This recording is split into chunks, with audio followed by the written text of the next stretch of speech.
बोल श्री कृष्ण भगवान की जय। हमारा गीता का श्रीमद् भगवत गीता का 10वां अध्याय कल खत्म हो गया था और आज हम गीता जी का 11वां अध्याय पढ़ाएंगे। और आपने 10 अध्याय सुन लिए, आपने किसे लगे आप कमेंट करके जरूर बताइए। और आपने पूरी गीता सुननी है और 18 के 18 अध्याय सुनने हैं तो आप मेरे चैनल ने सब्सक्राइब कर दियो, क्योंकि सब्सक्राइब करने से आपने नोटिफिकेशन मिलेगी, आपने पता लगेगा अगला अध्याय आ गया है। तो आप लाइक कर दियो मेरी वीडियो ने और कमेंट करके ज़रूर बताइए आपने किसा लग गया। बोलो श्री कृष्ण भगवान की जय। चलो हम 11वां अध्याय शुरू करें। हाँ, दो एकादश अध्याय में विश्व रूप दर्शाए, अर्जुन के संदेश सब दूर किए दुराए। 11वें अध्याय में श्री कृष्ण भगवान ने सब कुछ बता दिया है और अर्जुन का संदेह दूर कर दिया है। सब कुछ बता के ने भाई क्या हो रहा है और ये क्या होना चाहिए। तो हम 11वां अध्याय शुरू करा है। अर्जुन ने भगवान श्री कृष्ण से प्रार्थना करते हुए कहा, हे प्रभु जी, आपने मुझे अपना गुणतम रहस्य सुनाया है, जिसे सुनने से आपकी कृपा से मेरा मोह दूर हो गया है। संसार उपाजना और प्रलय होना, ये सब मैंने विस्तार पूर्वक सुना है। हे कमल लोचन, आपकी अविनाशी आत्मा की महिमा मैंने श्रवण की है। हे पुरुषोत्तम जी, आपके अविनाशी आत्मा के साथ मेरी बड़ी प्रीति है। अतः हे प्रभु जी, अब मेरी विनती स्वीकार करके मुझे अपने विनाशी आत्मा के दर्शन कराइए। अर्जुन की विनय सुनकर श्री कृष्ण भगवान जी बोले, हे अर्जुन, तू मेरा रूप भी देख और दूसरे वर्णों के रूप भी देख, नाना प्रकार की प्रकृतियां देख, कई सूर्य देख, कई वासु और अश्वनी कुमार, कई पवन देख जो तूने अब तक नहीं देखे, वह देख। ये गुड़ा केस अर्जुन, सारा संसार इकट्ठा देख। मेरी देह में सथावर जंगम और जो भी तेरी इच्छा हो वह सब देख। पर हे अर्जुन, ये सब तू इन नेत्रों से नहीं देख सकेगा, अतः मैं तुझे दिव्य नेत्र देता हूँ, उनसे तू मेरा दिव्य ईश्वर योग देख। यहाँ तक काल सुनाकर संजय ने धृतराष्ट्र से कहा, हे राजन, महायोगीश्वरों के ईश्वर श्री कृष्ण भगवान जी ने यह वचन कहकर तत्काल ही अर्जुन को परम ईश्वर रूप दिखाया है, जिस स्वरूप से अनेक मुख हैं और अनेक ही दिव्य नेत्र हैं, अनेक दिव्य अद्भुत दर्शन है, अनेक आभूषण पहने हैं, अनेक प्रकार के वस्त्र और गले में माला, दिव्य सुगंधियों के साथ लेपन किए हुए हैं रूप हैं। सभी आश्चर्य और अनंत सभी विदिशाओं में मुख जो आकाश में है, एक ही बार में 12 शस्त्र सूर्यों को बिखेरे रहे हैं। उनके प्रकाश से भी अधिक भगवान के विश्वरूप का प्रकाश है। वहाँ सारा जगत श्री विष्णु भगवान जी की देह में है। पांडव अर्जुन के यह सब देख रोंगटे खड़े हो गए हैं। उसने आश्चर्य से उन्हें नमस्कार किया, दोनों हाथ जोड़कर वह कह रहा है, हे देवों के देव श्री कृष्ण भगवान जी, मैं आपकी देह में अनंत ही रूप देख रहा हूँ, जिसका कहीं अंत दिखाई नहीं दे रहा। हे विश्वेश्वर, ऐसा आपका विश्व स्वरूप है। आपके सिर अनंत हैं, जिन पर सुंदर मुकुट है, हाथों में शंख चक्र और गदा दिख रहे हैं और चारों ओर आपके तेज का प्रकाश फैला हुआ है। मैं आपके इस विश्व रूप को नहीं देख सकता। आपका रूप ऐसा है मानो प्रबल अग्नि जल रही हो, जैसे असंख्य सूर्य एक साथ उदय हो रहे हों, ऐसा अनंत आपका तेज है। आप अजर अविनाशी हैं, सबसे परे हैं, जानने के योग्य हैं, अनेक अनेक प्रकार की रचना से पूर्ण है, पहले से भी पहले हैं, धर्म की रक्षा करने वाले सनातन पुरुष हैं, अनादि हैं। आपके बल का कोई अनंत नहीं है, इसी कारण आपका नाम पराक्रम है। अनंत ही आपकी भुजाएं हैं, अनंत ही नेत्र हैं, अनंत ही मुख हैं, जिनमें अग्नि जलती दिखाई दे रही है। आप अपने तेज के प्रकाश से ही सारे विश्व को प्रकाशित कर रहे हैं। आपके इस अद्भुत और भयानक रूप को देखकर तीनों लोग भयभीत हैं। कई करोड़ देवताओं को मैं आप में प्रवेश करते हुए देख रहा हूँ। कई करोड़ देवता कांपते हुए आपके सामने हाथ जोड़े खड़े हैं, आपकी प्रस्तुति कर रहे हैं। कई करोड़ ऋषि व सिद्ध पुरुष आपसे भयभीत होकर आशीर्वाद दे रहे हैं कि हे ईश्वर, तुम्हारी जय हो, तुम चिरंजीव हो। कई ऋषि व सिद्ध तुम्हारी स्तुति करते हुए पुष्प चढ़ा रहे हैं, कई पुष्पों की वर्षा कर रही हैं। आपके इस रूप को देखकर बहुत से लोग डरे हुए हैं। उन्हें समझाते हुए मुनीश्वर कह रहे हैं, हे लोगों, तुम डरो मत, ईश्वर परम दयालु है। कई रुद्र और कई साधु भी दिखाई दे रहे हैं, कई ब्राह्मण, कई प्रजापति, कई पवन, कई कोटि दैत्य, कई प्रकार का विषय देखता हूँ। और कईयों को तुम्हारे इस विषय रूप को देखकर विषम्य में डूबे हुए देख रहा हूँ। कई नेत्र और बड़ी भुजाएं देख रहा हूँ, बहुत से आपके उरुस्थल देख रहा हूँ, आपके बहुत से चरण हैं, बहुत से उदर और मुख हैं जिनमें भयानक दाढ़ें दिख रही हैं। सभी इस रूप को देखकर बहुत डरे हुए हैं। मैं भी डर रहा हूँ। आप प्रकाश को छू रहे हैं, जगह जगह के सूर्य प्रकाश कर रहे हैं। आपके अनेक अंग हैं, अनेक ही नेत्र हैं जिनमें महाप्रलय की अग्नि के पर्वत जलते दिख रहे हैं। हे प्रभु जी, यह भयानक रूप देखकर मेरी आत्मा बहुत डर गई है। मुझे अब धैर्य नहीं है। हे भगवान, अब बस करो, अब प्रश्न हो। प्रभु जी, महाप्रलय की अग्नि सम्मान आपके मुख में दाढ़े देखता हूँ। अब तो मुझे दिशाओं का ज्ञान भी नहीं रहा। मुझे नहीं पता कि पूर्व कहाँ है और पश्चिम कहाँ है। शांति भी नहीं पाता हूँ। हे जगनिवास, हे जगत के आश्रम, अब अक्षमा करो। मैंने आपका विश्वरूप देख लिया। अब प्रसन्न होइए। यह धृतराष्ट्र के पुत्रों की सेना के जो योद्धा हैं, राजे महाराजे हैं, इनमें मुख्य हैं भीष्म, द्रोणाचार्य व कर्ण। इन सभी को अग्नि से प्रज्वलित जैसे आपके मुख में पड़े देखता हूँ। महाभयानक जो आपके मुख में दाढ़े हैं, सो कितने ही योद्धाओं के सिर उन दाढ़ों में लटकते देखता हूँ। जैसे बड़े वेग से नदियाँ समुद्र की ओर बढ़ती हैं और उनमें जा विलीन हो जाती हैं, इसी प्रकार मैं बहुत से योद्धाओं को आपके मुख की ओर बढ़ते और उनमें समाते देख रहा हूँ। जैसे प्रलय की अग्नि में पतंगे उतावले होकर जा पड़ते हैं, वैसे ही बड़े योग के साथ योद्धा गिर रहे हैं, जिनमें आप सांसों से निकलते जा रहे हैं। महा अग्नि से भरे आपके जो मुख हैं, उनसे इस संसार को जाते हो। आप ही यह भयानक विश्वरूप धारक सारे विश्व को भर रहे हो। हे देवों के देव, आपको नमस्कार है। बस अब प्रसन्न होइए। मैं आपका जो आदि अनंत देखना चाहता हूँ, वह नहीं देख सका। आपका कोई आदि अंत हो तो दिखाई दे, आप अनंत है। अर्जुन के वचन को सुनकर श्री भगवान जी बोले, हे अर्जुन, इस समय इन लोगों का काल रूप मैं ही हूँ। मैंने यह बड़ा रूप इन लोगों को काल निमित्त ही धारा है, जो दुर्योधन की सेना के योद्धा हैं, जो तुम्हारे सम्मुख हैं। तुम एक के बिना यह नहीं होंगे, मैं इन्हें ग्रस लूंगा। इस कारण हे अर्जुन, उठ खड़ा हो, यश ले। इन सब शत्रुओं को जीतकर बड़े धर्म के साथ पृथ्वी पर राज कर, दाएं बाएं हाथ से एक जैसा शत्रुओं को मार। यह सभी योद्धा मैंने पहले मार रखे हैं। तू तो निमित्त मात्र है कि लोग कहें कि यह सभी योद्धा अर्जुन ने मारे हैं। यह योद्धा कैसे हैं, सुन। पहले द्रोणाचार्य को ले, जिसे तूने शस्त्र विद्या सीखी है, जो बाण की चोट से चूकते नहीं, देखो बाणों से मारते हैं और श्राप देकर भी मारते हैं। ऐसे हैं द्रोणा। और भीष्म कैसा है, जिसको इसके पिता शांतनु का वर है कि पुत्र जब तेरी इच्छा होगी तभी मरेगा। जयद्रथ कैसा है, जिसका पिता तप करता कुरुक्षेत्र के मंडप में, जहाँ परशुराम के कुंड हैं, सो कैसे कुंड हैं। जब 21वीं बार परशुराम ने पृथ्वी निस्त्रायण करी, उन स्त्रियों के रुधिर से कुंड भरे हैं। उन कुंडों पर जयद्रथ का पिता तप करता है और उसकी इच्छा है कि जो कोई भी मेरे पुत्र का सिर काटे, उसका सिर पृथ्वी पर गिर पड़े। और कर्ण सूर्य का अवतार है। इनके अतिरिक्त और भी योद्धा हैं, यह तेरे से नहीं मर सकते, इसलिए यह मैंने पहले ही मार रखे हैं। मेरे मारे हुओं को तू मार और डर मत। हे राजा जी, संजय ने धृतराष्ट्र को बताया, क्रीटी जो अर्जुन के मुकुट के साथ जन्मा उसका नाम है, वह क्रीटी अर्थात अर्जुन भगवान के वचन सुनकर दोनों हाथ जोड़ भयभीत होकर श्री कृष्ण भगवान के चरणों में गिर पड़ा और प्रसन्न होकर बोला, हे भगवान जी, जो कुछ तुम्हारी देह में चरित्र देखा है सो कहता हूँ। तुम्हारे शरीर के जो अंग हैं, उनमें बहुत जगहों पर साधु संतों और महंतों की मंडलियाँ देखी हैं, जो परस्पर तुम्हारी महिमा कहते सुनते हैं। तुम्हारे प्रसाद से, तुम्हारे प्रताप से, तुम्हारे परम पद मुक्ति पद को साधु संत महंत प्राप्त होते हैं देखता हूँ। तुम्हारी महिमा गाने वालों को देखता हूँ। कई राक्षसों की सेनाओं को देख रहा हूँ, जो तुम्हारे इस रूप को देखकर भयभीत हैं और डरकर दसों दिशाओं में भाग रहे हैं।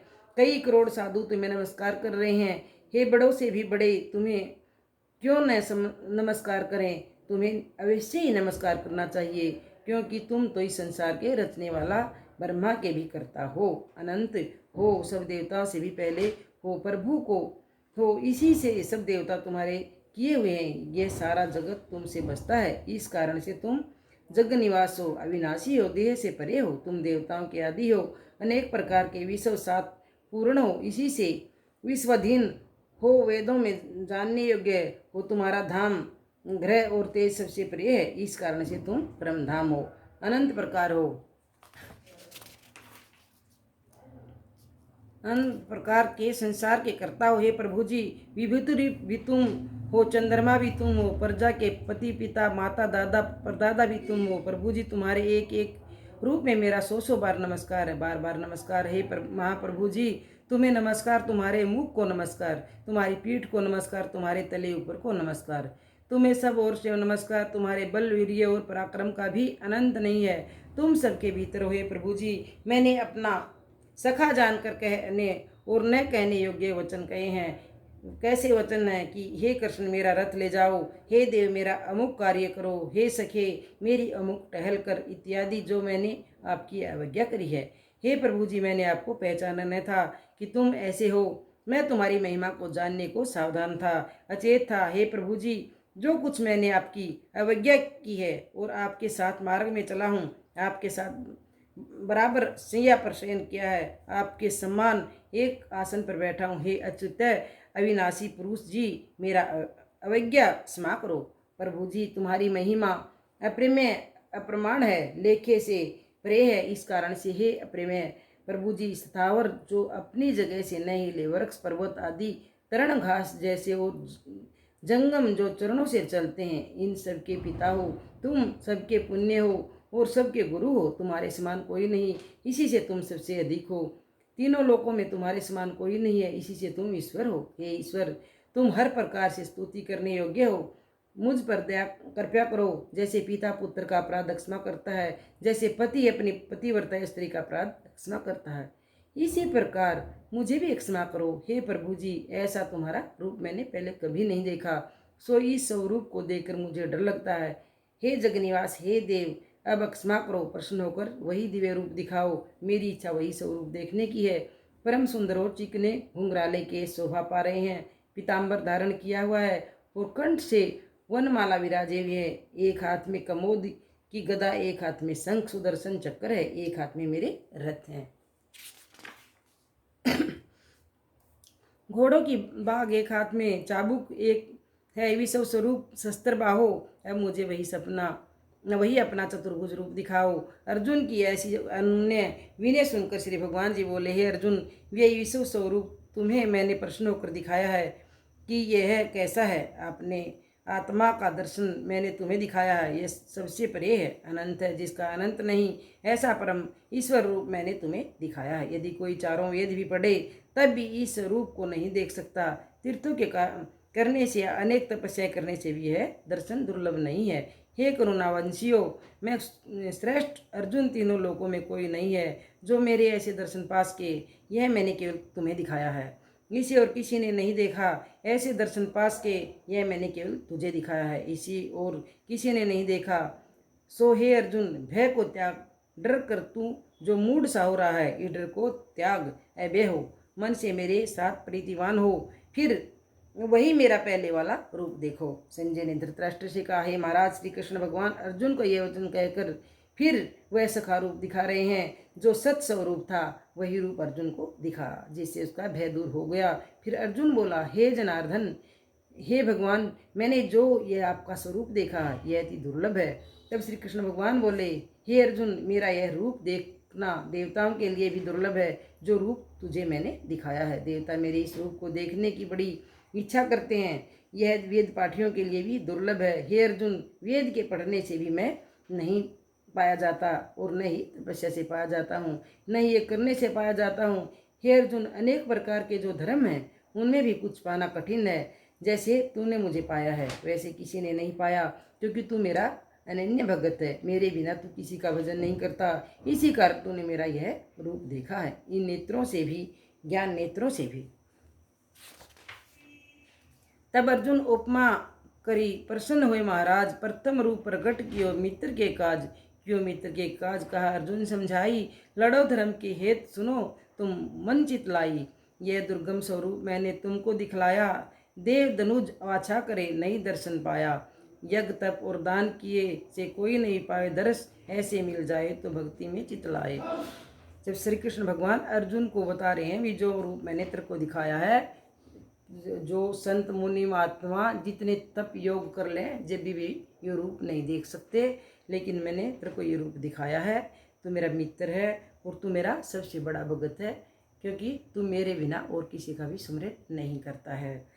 तो ये श्री कृष्ण भगवान ने उसको बताया, अर्जुन को बताया, क्योंकि तू मेरी भक्ति में लीन है और मेरे में चित ला रखी है तने, और मेरे सिवा तो किसी को नहीं मानता, इसलिए मैंने तेरे को ये रूप दिखाया है। बोलो श्री कृष्ण भगवान की जय। विराट। अच्छा, मैं प्रश्न। अच्छा, हे अर्जुन, मैंने प्रश्न होकर कोई सप्रयास यद परमात्मा के स्वरूप परम स्वरूप को देखना चाहे तो वह उसे नहीं देख सकता, तब परमात्मा प्रश्न होता है। और अपने स्वरूप को स्वयं दिखाना चाहता है तब भी दिखाई देता है, देखा जा सकता है। अपनी अंतरंग शक्ति माया से अपने जिस परम स्वरूप का दर्शन कराया है, उसके पूर्व किसी ने इस असीम तेज ज्योति रूप को कभी नहीं देखा है। प्रेम से तूने मुझे पाया है, मैंने तेरे अधीन हूँ, तूने मुझे पा लिया और मैंने तुझे। हे पांडु नंदन, अब जो तुझको करना उचित है सो सुन। परम प्रीति से मेरी पूजा कर, हर सांस में मेरे नाम का स्मरण कर, इस प्रकार मेरा भगत हो। संसार के लोगों के साथ प्रीति न कर, सब भूत प्राणियों से निर्वैर हो। जब ऐसा होगा तब तू मुझे प्राप्त होगा, ये निश्चय जान। 11वां अध्याय समाप्त। 11वां अध्याय हमारा खत्म हो चुका है और 12वां अध्याय का महत्म अभी सुनाऊंगी मैं आपने। 11वें अध्याय का महत्म। श्री नारायण ने कहा, हे लक्ष्मी, अब 11वें अध्याय का महत्म सुन। तुंग भरंद नामक का एक नगर था, जिसके राजा का नाम सुखानंद था। वह श्री लक्ष्मी नारायण की बहुत सेवा करता था। वहाँ के शिवालय में एक बड़ा विद्वान पंडित ब्राह्मण रहता था। उस ब्राह्मण का नियम था कि वह नित्य प्रति गीता के 11वें अध्याय का पाठ किया करता था। राजा भी वहाँ नित्य लक्ष्मी नारायण की सेवा किया करता था और पाठ भी नित्य श्रवण करता था। ऐसे ही सेवा करते करते बहुत समय व्यतीत हो गया, बहुत समय बीत गया। एक दिन राजा मंदिर से घर को जा रहा था। उस दिन बहुत देशांतर फिरते फिरते अतीत उस नगर में आए। बहुत देशा में फिरता फिरता उस नगर में आया। अतीतों ने राजा से कोई जगह मांगी। कहा, हे राजन, हम कई दिन रहेंगे, हमें जगह दीजिए। राजा ने बड़ी हवेली खुलवा दी, वहीं अतीत रहे। राजा ने सीधा भिजवा दिया। खा पी कर अतीत बड़े प्रसन्न हुए। प्रातःकाल राजा उनके दर्शन को गए। राजा का पुत्र भी उनके साथ था। कई मित्र साथ थे। राजा हवेली में आया तब जो महंत था वह राजा के साथ बातचीत करने लगा और राजा का पुत्र खेलने लगा। वहाँ एक प्रेत रहता था। उस प्रेत ने राजा के पुत्र को मार डाला। नौकरों ने राजा को खबर दी, हे राजा जी, कुंवर को प्रेत ने मार डाला है। राजा यद्यपि प्रभु सेवा करता था, कथा श्रवण करता था, परंतु पुत्र के मोह से राजा के मन में द्रौपदी आ गई। राजा बोला, हे संत जी, आपके दर्शन का मुझको अच्छा फल मिला है। एक पुत्र था, सो भी प्रेत ने मार डाला। तब ब्राह्मण ने कहा, हे राजा, चलो देखें कहाँ है तेरा पुत्र। राजा, ब्राह्मण, मंत्र सभी वहाँ आ गए। राजकुमार मरा पड़ा था। तब ब्राह्मण ने कहा, अरे प्रेत, इस लड़के पर कृपया दृष्टि कर, जो यह लड़का जी उठे और मैं तुझे गीता के 11वें अध्याय का पाठ सुनाता हूँ। श्रवण कर, इसे तेरा कल्याण होगा। जितने जीव पीछे मारे हैं तिनका भी उद्धार होगा। अब तुम अपने जन्म की बात कह, क्यों कर प्रेत हुआ, जैसे कैसे प्रेत बना तू, अपने जन्म की मुझे सारी बात बता, किसके पीछे तेरा उद्धार होगा, जो आप बताओगा। और फिर 11वें अध्याय का अगर तू पाठ सुनेगा तो तेरा उद्धार हो जाएगा। तब प्रेत बोला, मैं पूर्व जन्म में ब्राह्मण था, इस ग्राम के बाहर हल जोतता था। वहाँ एक दुर्बल ब्राह्मण आया था, सो इस खेत में गिर पड़ा। इसके अंगों से रुधिर निकला। एक चील ने उसका मांस नोच खाया। मैं बैठे बैठे देखता रहा। मैंने मन में दया आई कि इस ब्राह्मण को छुड़ा दूं। इतने में एक और ब्राह्मण आया। उसने देखा एक दुर्बल रोगी ब्राह्मण गिरा पड़ा है और चील नोच नोच कर उसका मांस खाती जा रही हैं। यह देखकर उसने मुझसे कहा, अरे हल जोतने वाले ब्राह्मण, तू युगोपवीत धारण किए बैठा है, कर्म तेरे चंडाल के हैं। निर्दयी तेरे खेत के पास ब्राह्मण का मांस चील नोच नोच कर खाती जा रही हैं। उसने कहा ब्राह्मण ने, अरे तू वैसे तो नाम का ब्राह्मण है और तेरे सामने ये सब हुआ जा रहा है, दुखी आत्मा को चील नोच नोच खाई जा रही है और तेरे मन में दया नहीं है, तू ब्राह्मण नहीं है, तेरे कर्म सारे चंडाल वाले हैं। तो तू आंखों से अंधा है, जो तू छुटाता नहीं, इस कारण से तू बड़ा पापी है। ये तीनों अकर्मी नरक को जाते हैं। एक तो किसी को चोर लूटता मारता होए और साक्षी होकर भाग जावे, दूसरा रोगी हो, तिसकी खबर न लेवे, तीसरे किसी को भूत लगा हो, ये छुड़ाना जानता हो, छुड़ावे नहीं। ये तीनों पापी नरक को जाते हैं, जो सर्वजीवों को सहायता और दया करते हैं तिनको असौमेघ का फल प्राप्त होता, सो मेरे श्राप से तू प्रेत योनि पाएगा। जो दूसरा पर दया करे हैं, जो मनुष्य और प्रेम भाव है जिनके अंदर, वो एक अश्वमेध जितना फल उनको मिलता है। तब मैंने उसके चरण पकड़कर कहा, मेरा उद्धार कैसे होएगा? तब ब्राह्मण ने कहा, जब तुमको कोई गीता के 11वें अध्याय का पाठ सुनाएगा तब तेरा उद्धार होगा। प्रेत ने अपनी कथा सुनाई। तब ब्राह्मण ने राजा से पूछा। राजा ने कहा, इसका उद्धार कीजिए और मेरे पुत्र को जीवित करें। तब ब्राह्मण ने गीता के 11वें अध्याय का पाठ किया और प्रेत पर जल छिड़का। तत्काल प्रेत की देह से छूट गई। ब्राह्मण ने देव देवी पाए। उसने पहले जो कई जीव खाए हुए थे तिनका भी उद्धार हुआ। राजा का पुत्र सावधान हुआ, श्याम सुंदर चतुर्भुज रूप होके खड़े हो गए। स्वर्ग से विमान आए। तब प्रेत बोला, हे राजा, अपने पुत्र को मिल। जब वह मिलने लगा तब प्रेत पुनः बोला, हे राजा, जिसके कुल में एक वैष्णव है उसके कई कुलों का उद्धार होता है, तू बड़ा वैष्णव है। तब राजा ने मोह कर कहा, हे पुत्र, तू मुझको मिल। पुत्र बोला, पुत्र तू किसको कहता है? मैं कई बार तेरा पुत्र हुआ, कई बार तू मेरा पिता भया, कई बार मैं तेरा पुत्र होया और तू मेरा पुत्र होया। पता नहीं, ये तो चलता आया हुआ है, कदे तू मेरा पुत्र और कदे मैं तेरा पुत्र। यह प्रेत धन्य है जिसने मुझे मारा और मैं श्री गीता जी के 11वें अध्याय का पाठ सुनकर कृतार्थ हुआ हूँ। फिर राजा ने कहा, पुत्र, तू मेरे घर में एक ही पुत्र था, मेरी अब कौन गति करेगा और कोई संतान नहीं है।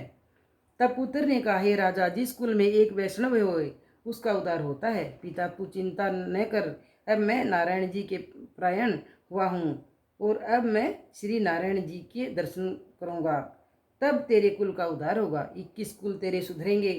तब राजा ने कहा, अच्छा सिधारो। वह सब विमान पर बैठकर बैकुंठ में गए। तब उस ब्राह्मण से राजा ने 11वें अध्याय का पाठ श्रवण किया। मन में कहा, अब पुत्र पुत्री कोई नहीं। विरकत होकर गीता का पाठ किया, करे तुलसी में जल चढ़ाया, करे ब्राह्मण साधु चले गए। राजा भी परम गति का अधिकारी हुआ। श्री नारायण जी कहते हैं, हे लक्ष्मी, ये 11वें अध्याय का महत्व है जो तूने श्रवण किया है। 11वें अध्याय का महत्व भी खत्म। अब न 11 अध्याय हमारे पूरे हो चुके हैं और जिसने भी 18 के 18 अध्याय सुनने हैं तो मेरे चैनल ने सब्सक्राइब कर दियो, लाइक कर दियो, कमेंट कर दियो। सब्सक्राइब करना तो आपने नोटिफिकेशन मिलेगी, आपने पता लग जाएगा अगला अध्याय आ गया है और आपने गीता का पाठ किसा लग रहा है, आप कमेंट करके मैंने जरूर बताइए। बोलो श्री कृष्ण भगवान की जय।